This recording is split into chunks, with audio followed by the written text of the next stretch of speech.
Fala galerinha que acompanha o canal Hora do Jogo, chegando para mais uma edição do quadro Hora do Grêmio, e é uma Hora do Grêmio muito preocupante, tanto em atuação, vou falar daqui a pouquinho nesse vídeo na verdade, sobre o jogo do Grêmio contra o Juventude pela 34ª rodada do Campeonato Brasileiro, o empate melancólico do Grêmio em casa por 2-2 é preocupante por vários fatores, atuação, tabela, o anímico do time, muito preocupante. Mas antes, lembre-se de se inscrever no canal, ativar o sininho das notificações, curtir, comentar, compartilhar, mandar para o coleguinha, lembrar de seguir a gente também lá no Instagram, de acompanhar o nosso trabalho também no nosso canal no WhatsApp, que tem notícias aí diariamente para vocês, e se inscrevam aqui porque ajuda demais a gente. Mas falando sobre o jogo de hoje, na Arena, mais de 40 mil pessoas levaram um ótimo público para a Arena para apoiar o Grêmio nesse momento difícil de luta contra o rebaixamento, e o time não jogou nada. Até começou bem, fez o 1-0 logo com 2 minutos, lançamento do Edenilson, boa jogada do Diego Costa, um passe para um belo chute do dinamarquês Bright White no cantinho, ali 1-0, mas depois disso o Grêmio se perdeu no jogo. Depois dos 20 minutos ali o Juventude passou a jogar melhor, passou a criar algumas situações, passou a levar um pouco mais de perigo ao gol do Grêmio. O Grêmio novamente sem uma ideia de jogo, a gente não sabe se o Grêmio contra-ataca, se o Grêmio joga com posse de bola, se o Grêmio abafa o adversário, se o Grêmio marca pressão, a gente não sabe. E a gente passamos da metade de novembro, já estamos entrando na reta final de novembro, e o Grêmio do Renato Portaluppi não sabe o que faz dentro de campo.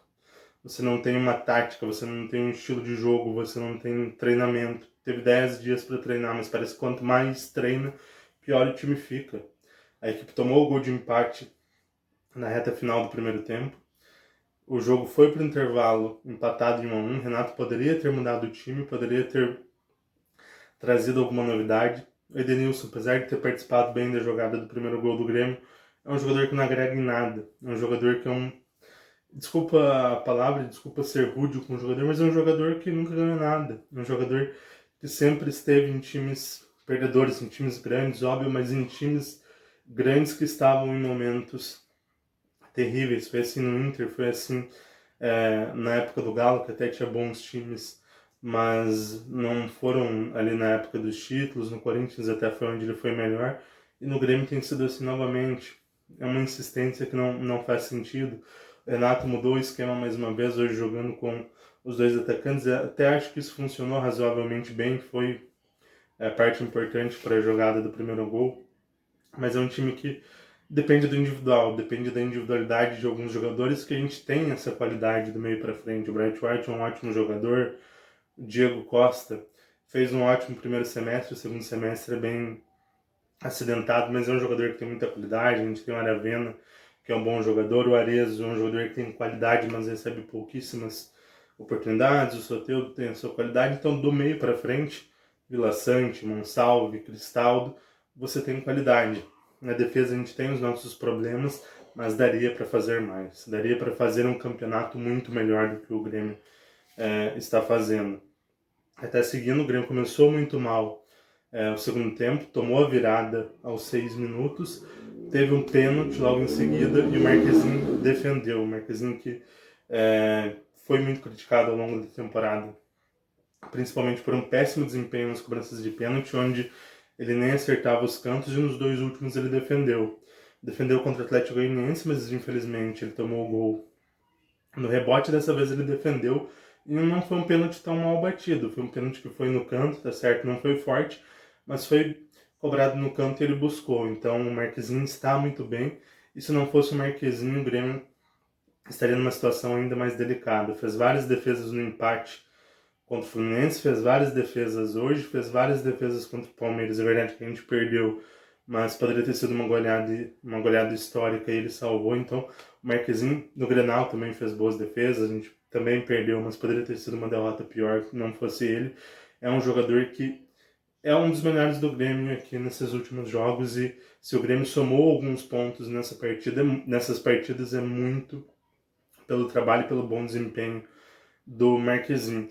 O Grêmio mostrou alguma coisa somente ali na reta final, mas mais por um abafa, mais por um desespero, mais pela importância do resultado do que por futebol ou alguma mudança tática ou um entendimento de jogo melhor do Grêmio. Foi um abafa e o gol saiu num lance de abafa ali aos 48 minutos, uma falta cobrada pelo Cristaldo, e o zagueiro do Juventude acabou desviando para o gol. Pouquíssimo. O Juventude merecia o resultado, o Juventude jogou mais, mesmo sendo um elenco muito mais fraco, um elenco dos piores do campeonato. O Juventude jogou mais, o Juventude merecia os 3 pontos. Acabou sendo punido no final ali com o gol nesse lance do Cristaldo, que houve o desvio do zagueiro. E agora a situação do Grêmio se complica cada vez mais. O Grêmio ainda é o 13º colocado com 40 pontos, mas viu Vitória, venceu hoje fora de casa, passar com 41. O Atlético Paranaense vem de 2 vitórias seguidas, está no momento melhor, o 14º com 40. E depois você já vê Fluminense e o próprio Juventude. O Juventude com 38, o Fluminense com 37, mas o Fluminense ainda joga na rodada, na zona de rebaixamento. Criciúma e Bragantino com 37, e daí Cuiabá e Atlético Goianiense, que estão praticamente rebaixados, Cuiabá com 29 e o Atlético Goianiense com 26. A situação do Grêmio é terrível. A gente ainda está ali a 3 pontos à frente da zona de rebaixamento, mas a gente tem 4 jogos complicados nessa reta final. Cruzeiro em Belo Horizonte, São Paulo na Arena, agora não me falha a memória qual outro jogo fora de casa da penúltima rodada, e o encerramento do campeonato contra o Corinthians na Arena. O Corinthians está jogando muito mais do que o Grêmio e pode vir brigando por Libertadores. O São Paulo não tem jogado um futebol tão bom, mas mesmo assim bem superior ao Grêmio. O Cruzeiro também não tem jogado bem, mas do meio para frente tem um elenco superior ao do Grêmio e também tem jogado um pouquinho mais. E o outro jogo que eu lembrei agora é um elenco bem inferior, mas é fora de casa e é contra uma equipe que vem jogando muito bem, que é o Vitória, e pode ser ainda um confronto direto lá na penúltima rodada, o que torna o jogo ainda mais desesperador. Para concluir sobre o trabalho do Renato, péssimo, como eu falei lá no início. A gente não tem um estilo de jogo, e a gente já está no dia 20 de novembro. Novembro praticamente acabando, faltam 4 jogos para acabar a temporada, e o Grêmio não produziu nada, não jogou nada.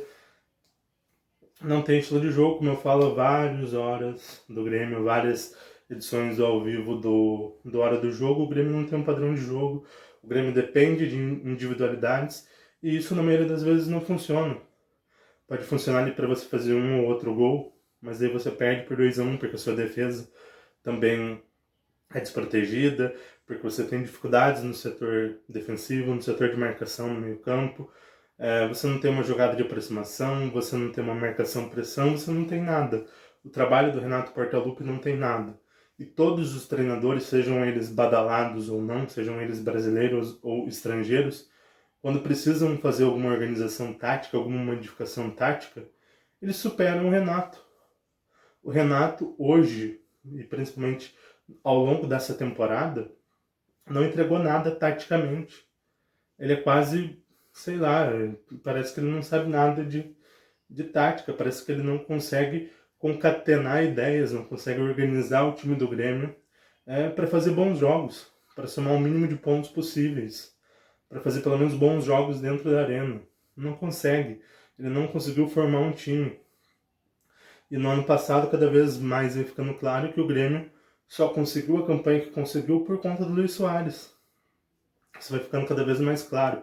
O trabalho do Renato, ele deveria ter sido findado ao longo do campeonato. Agora são 4 rodadas, é até difícil findar esse trabalho com a perspectiva de que a situação possa inclusive piorar. O Grêmio ainda briga contra o rebaixamento. A situação só não é pior por conta das individualidades, principalmente porque tem algumas equipes piores, com um investimento menor, com elencos piores, mas elas estão ali próximas. O Fluminense está com 37, pode bater 40. O Atlético Paranaense está com os mesmos 40 pontos. O Juventude está com 38, 2 pontos a menos, com um elenco bem inferior. O Criciúma, a mesma coisa, 3 pontos a menos, com um elenco bem inferior. O Bragantino faz um campeonato péssimo, mas está só 3 pontos atrás do Grêmio. Então é uma situação delicadíssima e o Grêmio vai precisar apresentar mais para fazer pelo menos 5 pontos nessas últimas 4 rodadas. A situação é complicada, o alento para o Grêmio, como eu falei, é porque tem equipes que são piores e que também vêm oscilando muito ao longo de todo o campeonato. Mas deixa aí no comentário se você acha que o Grêmio vai sair dessa situação, que o Grêmio vai se livrar do rebaixamento, se você acha que o Grêmio pode cair ou que o Grêmio vai cair, o que você acha do trabalho do Renato, se seria interessante findar com o trabalho agora ou manteria até o final do ano e depois buscaria outro treinador para a próxima temporada. Deixe aí nos comentários e lembre-se de se inscrever no canal porque ajuda demais a gente. Isso aí, galera. Até mais.